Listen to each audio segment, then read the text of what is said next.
Assalamualaikum warahmatullahi wabarakatuh.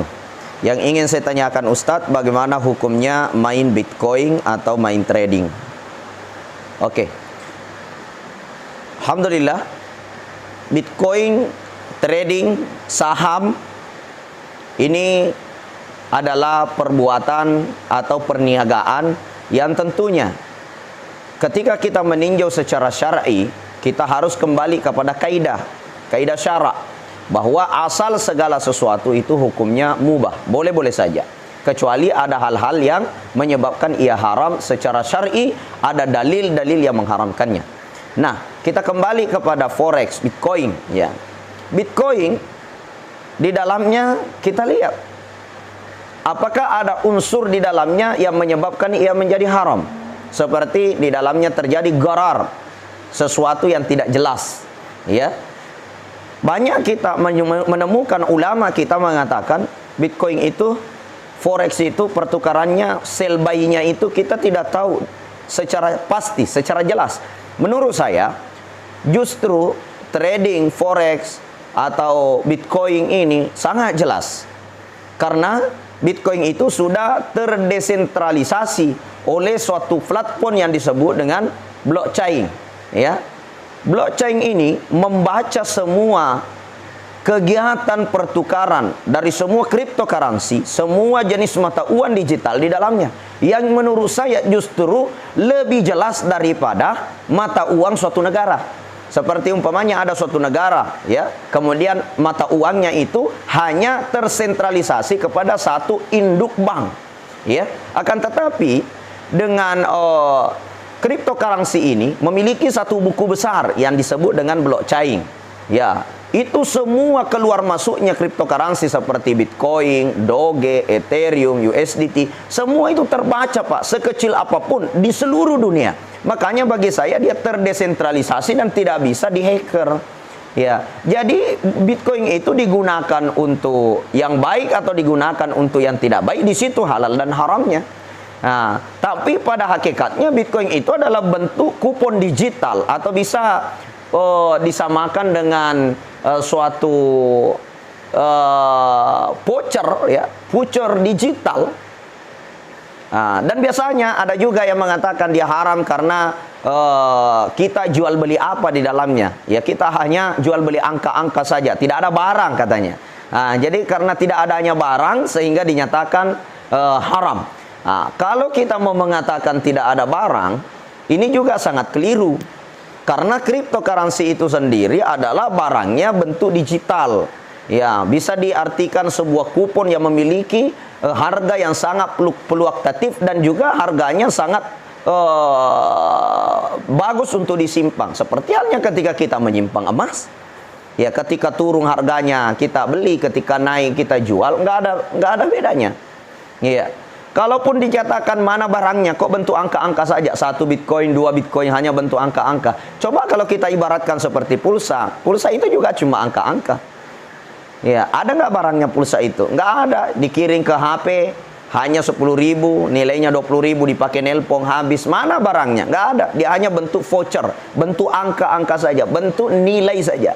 Nah, maka dengan nilai hari ini, perkembangan teknologi, perkembangan zaman, yang mana semuanya serba digitalisasi, maka hakikatnya bagi saya kita harus mencari fakta dulu, di mana letak ketidakjelasannya, di mana bentuknya tidak ada barang. Karena barangnya jelas, memiliki nilai yang jelas, berapa harga 1 Bitcoin, bisa naik dan bisa turun.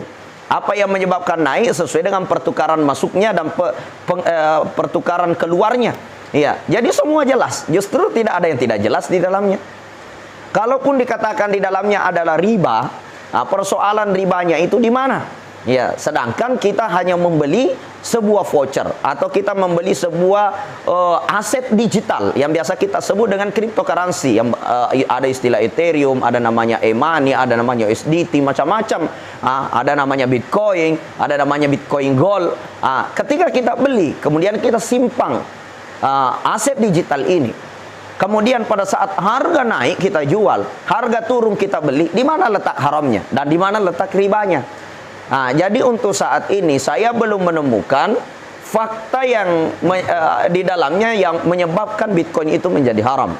Karena kenapa? Yang menyebabkan para ulama nasional maupun ulama-ulama internasional menyatakan Bitcoin itu haram karena tidak jelas, maka ketidakjelasannya di mana?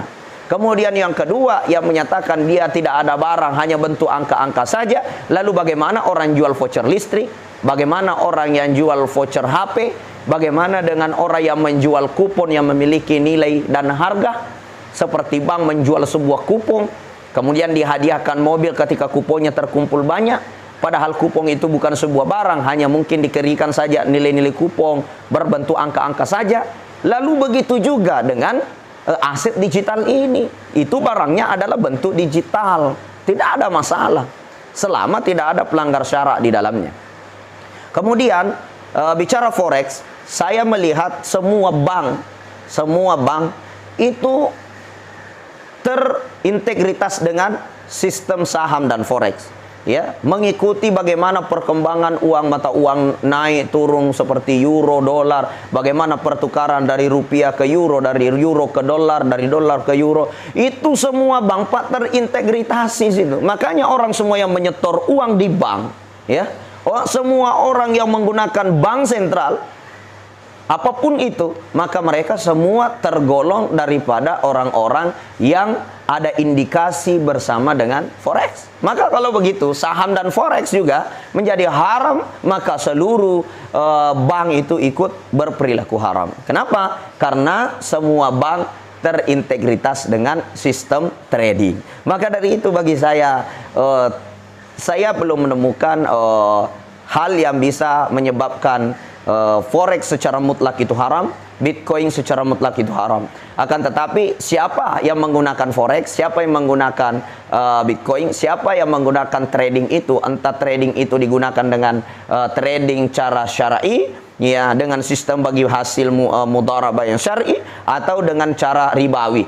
Begitupun dengan Bitcoin digunakan dengan sistem alat yang main judi, sistem alat yang sistem yang digunakan untuk geng-geng online yang terlibat dalam maisir, permainan judi, atau digunakan kepada hal-hal yang haram, maka dia menjadi haram, bukan karena Bitcoinnya. Akan tetapi bila digunakan untuk yang baik-baik, disimpan sebagai aset yang berharga, kemudian dijual pada saat naik, kemudian dibeli pada saat turun, saya kira itu tidak ada yang haram di dalamnya.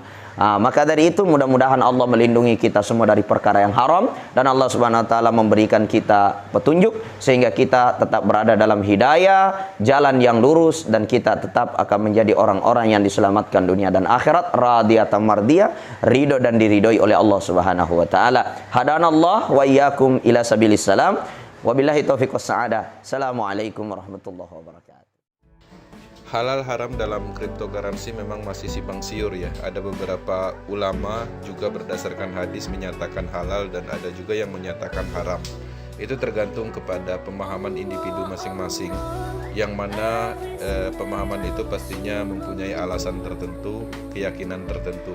Nah, di sisi lain kita juga bisa melihat beberapa negara Islam ada yang menghalalkan, ada yang mengharamkan. Nah, jadi apa yang harus kita ambil dari pembelajaran ini? Ya, kembali kepada individu masing-masing. Tujuan kita membeli aset digital, bertransaksi cryptocurrency untuk apa? Ketika itu digunakan untuk kejahatan, merusak, itu adalah haram.